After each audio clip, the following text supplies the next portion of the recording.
घी, आटा, दाल अगले 6 माह तक सस्ती मिलेगी। हुकूमत 30% सब्सिडी देगी। वज़ीर आज़म इमरान खान ने 120 अरब रुपए के रिलीफ पैकेज का ऐलान कर दिया।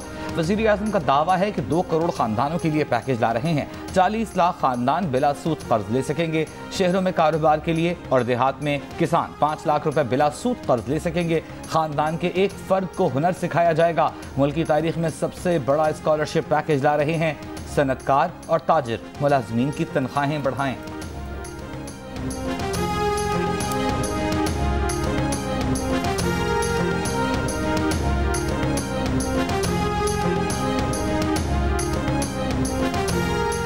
पेट्रोल की कीमतें बढ़ाना पड़ेंगी। वज़ीर आज़म इमरान खान ने खबरदार कर दिया। कहा, पेट्रोल दरामद करने वाले ममालिक में पाकिस्तान वो वाहिद मुल्क है जहां पेट्रोल सबसे सस्ता है।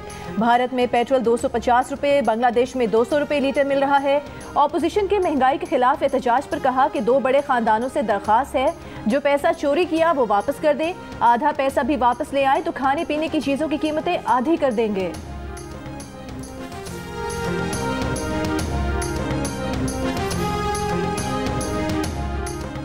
इमरान खान पीपल्स पार्टी के 29 अक्टूबर के एहतजाज के दबाव के बायस खिताब पर मजबूर हुए। Chairman Pakistan Peoples Party Bilawal Bhutto Zardari का दावा।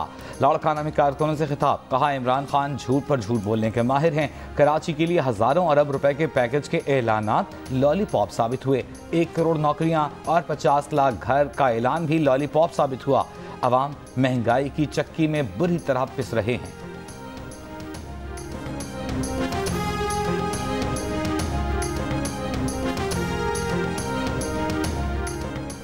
खालिस न खालिस चीनी 140। पेशावर में चीनी ने पेट्रोल को पीछे छोड़ दिया। 1 किलो चीनी 1 लीटर पेट्रोल से महंगी हो गई।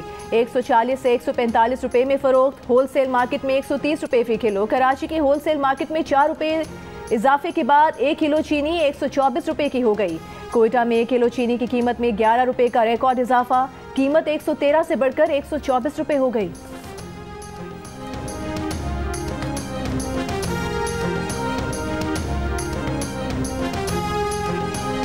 तैयारों में 50% गुंजाइश की पाबंदी खत्म। 10 नवंबर से पाकिस्तान आने वाली परवाजें 100% भर कर पाकिस्तान आ सकेंगी।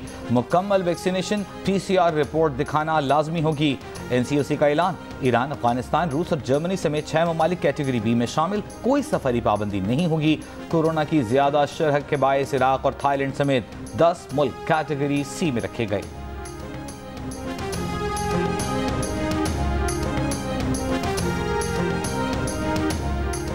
हुकूमत और कलअदम TLP के दरमियान मुआहदे पर अमल दरामद जारी। अदियाला जेल से कलअदम TLP के मजीद 82 कारकुनों को रिहा कर दिया गया।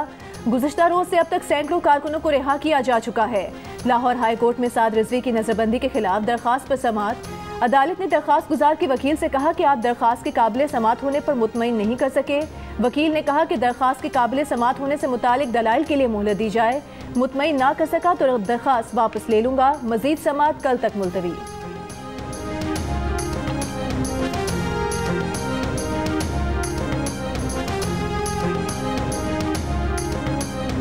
मुस्लिम लीग नून का कलअदम TLP से मुआहिदा फौरी अवाम और पार्लिमान के सामने लाने का मुतालबा। पुलिस के शोहदा से रवा रखे गए रवैये की मजम्मत। तर्जुमान नून लीग मरियम औरंगजेब ने कहा कि छुप छुपा कर पिछले दरवाजे से किए गए मुआहिदे कौमी सलामती के लिए खतरा और अवाम से धोखा हैं। पुलिस अवाम के लिए पहली लाइन ऑफ डिफेंस है। 4 दिन हुकूमत की जुबान दराजी और मुतज़ाद बयानात की वजह से ये खमियाजा भुगतना पड़ा।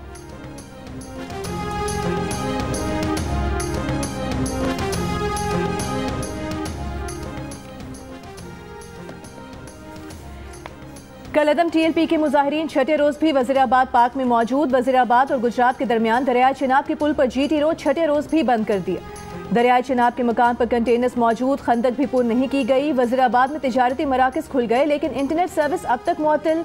गुजरात और गुजरावाला में इंटरनेट सर्विस मुकम्मल बहाल। रावलपिंडी से लाहौर जाने वाली ट्रेनों का रूट और GT रोड पर इस्लामाबाद से गुजरात तक ट्रैफिक रवा दवा।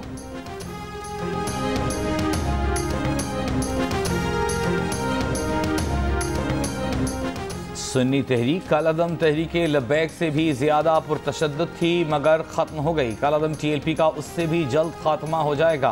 वफाकी वज़ीर इत्तला फवाद चौधरी का बयान। कहा, मजहबी इंतहा पसंद ग्रुपों के पास हुजूम को तशद्दुद के लिए इस्तेमाल करने की सलाहियत तो होती है, लेकिन सियासी मैदान में उनका किरदार हमेशा बहुत महदूद होता है। TLP के साथ इत्तिहाद करने का मतलब दुनिया में पाकिस्तान को तन्हा करना होगा।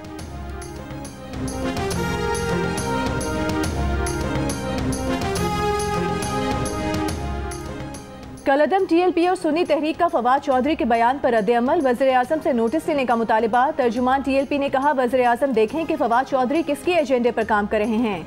तर्जुमान सुन्नी तहरीक ने कहा कि वफाकी वज़ीर फवाद चौधरी का बयान इंतशार फैलाने के मुतरादिफ है।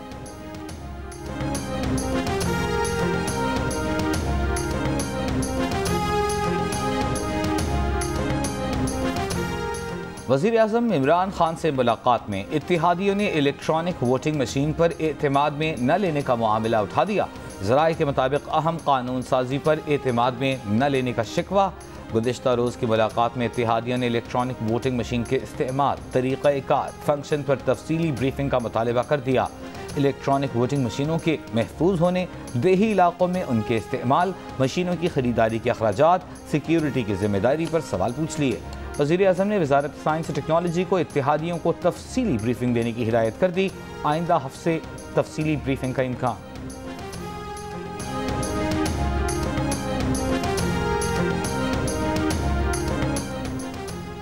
815 अरब रुपए का सवाल नैब ने रिकवर किए, लेकिन कौमी खजाने में जमा न हुए। सेनेट की कायमा कमेटी बराए खजाना में इंकशाफ भी हुआ, सवाल भी हुआ। वजारत खजाना के मुताबिक उन्हें इस रकम का कुछ नहीं मालूम, कहाँ गई, कहाँ इस्तेमाल हुई। नैब हुकाम से भी पूछ नहीं सकते कि इतने पैसे कहाँ गए।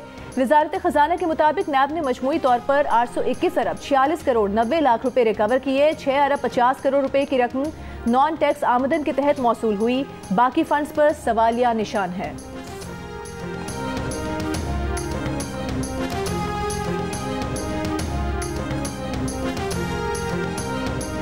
नैब की तरफ से रिकवर होने वाले पैसे जा कहां रहे हैं? पार्लियामेंट की पब्लिक अकाउंट्स कमेटी में शहरी रहमान का सवाल। कहा 821 अरब में से वजारत खजाना के पास 6.5 अरब रुपए आए। कमेटी के रुकन नूर आलम खान ने कहा नैब वाले रिकवर करदा रकम में से 20% हिस्सा रख लेते हैं। कमेटी चेयरमैन नैब ने हाउसिंग सोसाइटियों, डबल शाह वगैरह से पैसे रिकवर किए। नैब करप्शन का पैसा रिकवर नहीं कर सका।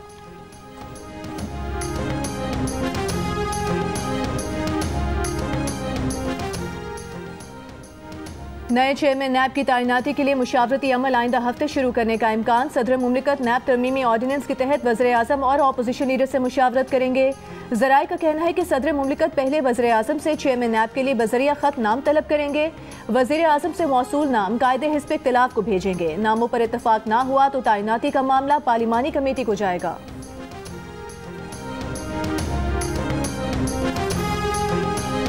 अपोजिशन लीडर शहबाज शरीफ ने वज़ीर आज़म इमरान खान को निशाने पर ले लिया। कहा वफाकी वज़रा को इमरान खान की हिदायत इलेक्शन कमीशन पर बराह रास्त हमला है। इमरान खान ने काबीना अरकान को हिदायत की है कि वो तौहीन अदालत के मुर्तकिब 2 वज़रा की हिमायत करें।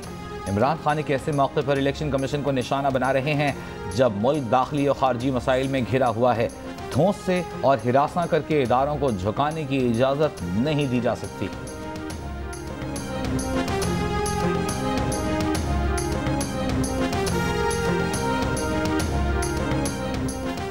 सेनेटर सलीम मानवीवाला ने कहा है कि national crime agency of UK की जानिब से दी गई रकम भी सरकारी खजाने में जमा नहीं हुई।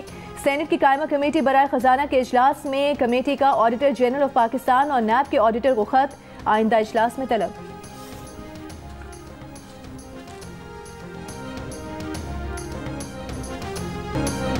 भारत के पास आज है आखिरी मौका। अगर नहीं लगा मौके पर चौका तो हो जाएगा भारतीय शायकीन से धोखा।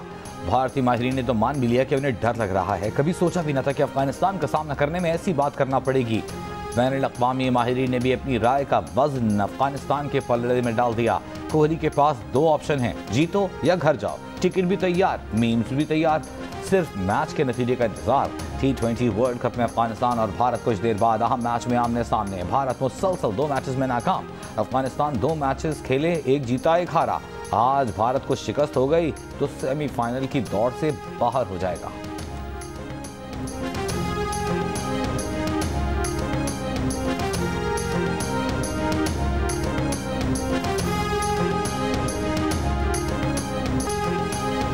शोएब अख्तर के बाद इंजमामुल हक और मुश्ताक अहमद ने भी आज भारत के खिलाफ अफगानिस्तान की जीत की पेशगोई कर दी।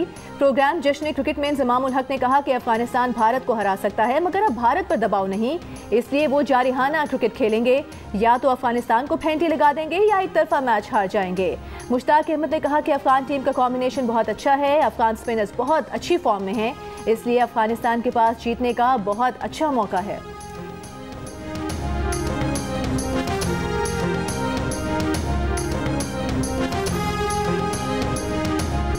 नामीबिया में पाकिस्तान ने मैच के बाद दिल भी जीत लिए। मैच के बाद पाकिस्तान टीम नामीबिया के ड्रेसिंग रूम पहुंची, हाथ मिलाए, खेल को सराहा। मैच के इख्तिताम पर पाकिस्तानी खिलाड़ी हारिस रऊफ, शाहीन अफरीदी, लाहौर कलंदर्स के साथी डेविड वीजा से गले लगे। मैच के आखिरी ओवर में वीजा का छक्का बाउंड्री लाइन पार कर गया तो स्टेडियम में मौजूद एक खातून ने गेंद वापस करने से इनकार कर दिया, बाद में गेंद दे दी। डगआउट में मौजूद पाकिस्तानी खिलाड़ियों ने मैच को खूब इंजॉय किया।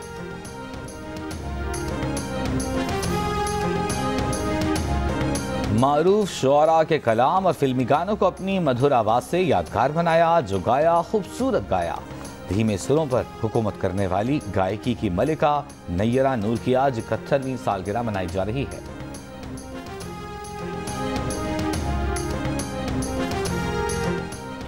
और जियो न्यूज के प्रोग्राम जश्न क्रिकेट में आज अदाकारा मरियम नफीस मेहमान होंगी। 500 की दौड़ में मरियम नफीस सहर खान को शिकस्त दे सकेंगी या नहीं, देखिए प्रोग्राम जश्न क्रिकेट आज रात 11:02 पर सिर्फ जियो न्यूज पर।